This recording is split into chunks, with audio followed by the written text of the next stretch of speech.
2026ರಲ್ಲಿ ನಾವು ಕಲಬುರಗಿ ನಗರ ಪೊಲೀಸ್ನಿಂದ ಒಂದು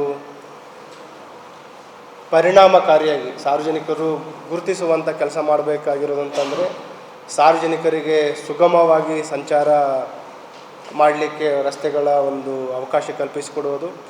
ಅದರ ಜೊತೆಗೆ ಸಾರ್ವಜನಿಕರಲ್ಲಿನೇ ಏನು ಸಂಚಾರದ ಒಂದು ಪಾಲನೆ ಇದೆ, ಸಂಚಾರ ನಿಯಮಗಳ ಪಾಲನೆ ಇದೆ, ಅದು ಸಕಾರಾತ್ಮಕವಾಗಿ ಸಂಪೂರ್ಣವಾಗಿ ಪಾಲನೆ ಮಾಡುವಂಥ ಒಂದು ಪ್ರವೃತ್ತಿಯನ್ನು ತರುವಂಥದ್ದು ನಮ್ಮೆಲ್ಲರ ಜವಾಬ್ದಾರಿ ಇದೆ.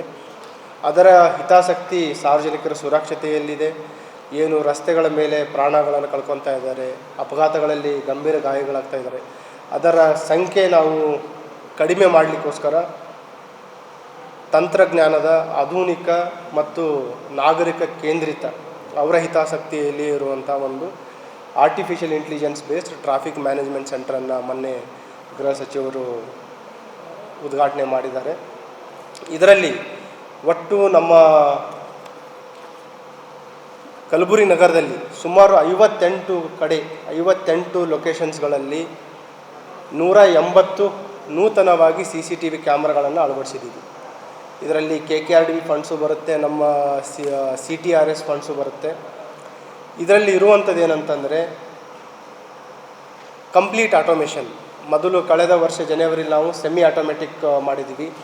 ಅದರಲ್ಲಿ ಸೆಮಿ ಆಟೋಮೆಟಿಕಲ್ಲಿ ಕಳೆದ ಜನವರಿಯಿಂದ ಇಲ್ಲಿವರೆಗೆ ಸುಮಾರು 49,000 ಈ ಚಲನನ್ನು ಜನ್ರೇಟ್ ಮಾಡಿದ್ವಿ.